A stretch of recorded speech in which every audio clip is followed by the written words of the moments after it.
Hi everyone. Today I want to talk to you about maintenance of your garden shears, scissors. If you are like me, I'm pretty bad with it. And what I did normally is I bought new scissors, new shears, new pruners every year. And I didn't realize that I actually accumulated about six of them. It's very handy on one hand because if you're working in your front yard, you don't want to go all the way back to your basement, or if you're in your backyard, you don't want to go to your garage. By the time you walk there, you may forget, and then you lose your motivation. So it's very handy to have your garden scissors or shears everywhere, close nearby where your normal work areas are. So for that reason, this year I decided, I've never done it before. I'm so proud of myself this year that I actually looked up and I figured out how I can do, better job with maintaining them, sharpening, cleaning them, because there's nothing worse than dull scissors. They don't do a clean cut and stuff. And also the disease. Ooh, it's a little windy. So I've been doing that, and then I realized that I actually probably I'm not the only one who doesn't know how to do that. So in case if you're like me, the beginner, and never done that before, good news is it's not that difficult. So what you do is you now the basic one is, of course, you can just wash them in soapy water, kind of dry them off, sharpen them, and then put some oil, just any oil. But if you want to be more proactive, you can go to actually a dollar store and get the sharpening stone like this. Okay, this is a sharpening stone. Or you can go to Home Depot or Lowe's or any other tool store and get a file like this. I bought this one. I mean, they come in different sizes and stuff, but they all do the same thing. So these things also will work great for your kitchen knives. So I already sharpened this. I cleaned them really good, and they look so much better. I tried to cut them, tested them. They're performing so much better. So I want to show you what I do, because that's how I learn better, if I actually see someone doing it. That's why I want to show you step by step, in case if you want to try that too. And then in a dollar store, you can also get, in addition to this sharpening stone, you can get this kind of like lubricant. What it does, it just prevents the rust, and just preventative and kind of like lubricating purpose. It's also very cheap, and you can get them anywhere in AutoZone and Home Depot and stuff. So what I did, you have to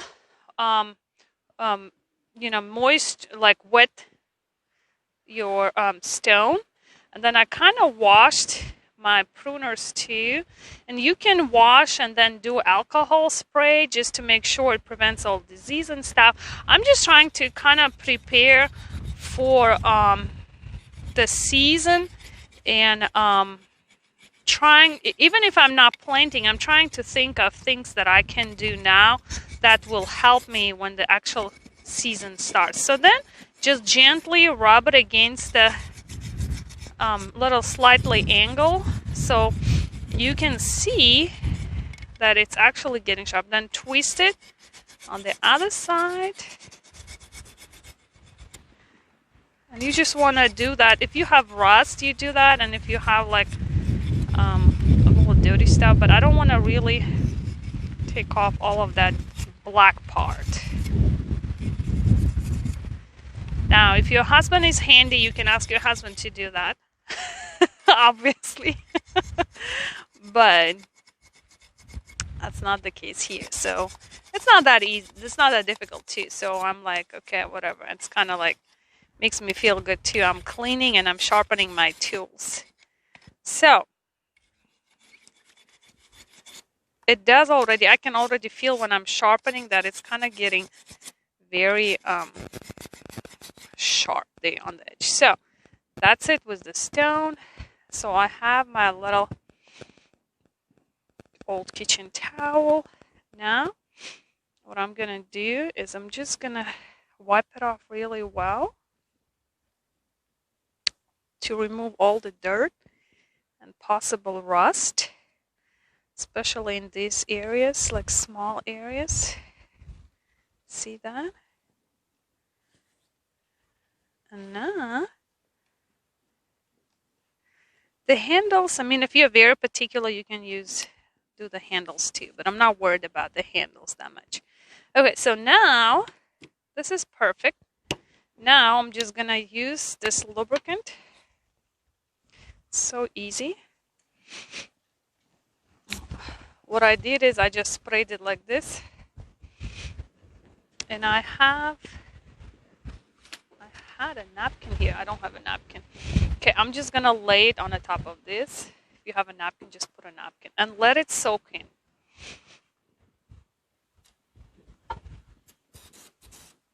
Okay. So once it absorbs all of that, then I will just put it next to all the rest of the shears. Okay, so you see all of these, my big bush for my bushes, the trimmers, the one that I do the trees, to trim the trees. This is that I did today with you. This is my oldest, I don't know how many years it is. These are pretty much my troopers. This one stays outside a lot, and you can tell that by the look. And this year I treated myself, and I actually ordered some Falcos, which are in the mail.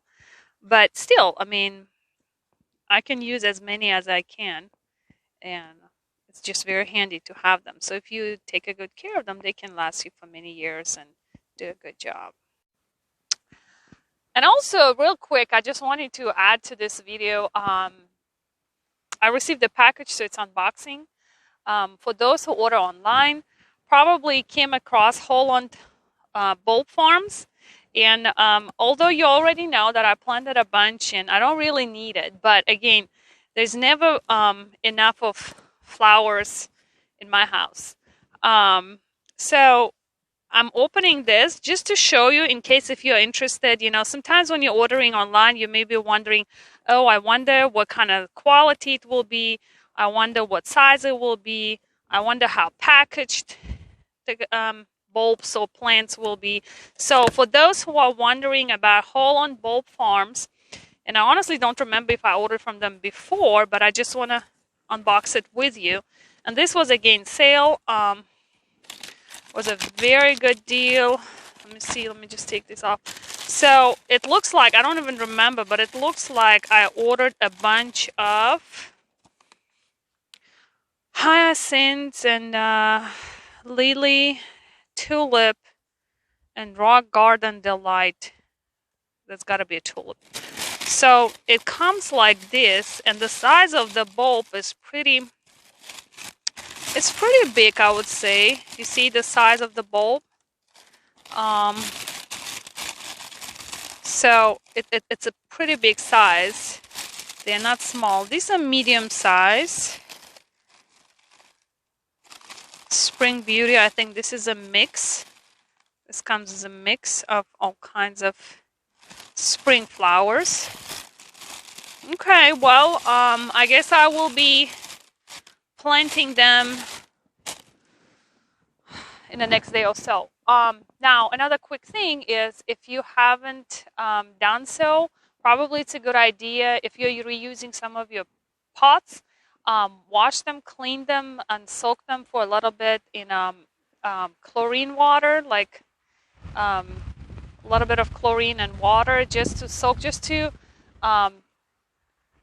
kill all the pests and diseases and any possible issues if you have them, if you had them in the past, or of unknown sort. Let's say you got it from someone. So clean your pots, use fresh soil, and hopefully you have a good garden. Thanks for watching me today. Always think about things that you can do. It doesn't necessarily have to be planting, but it could be maintenance, care, and some painting, some touching, touch-ups and stuff. Okay, see you next time. Bye.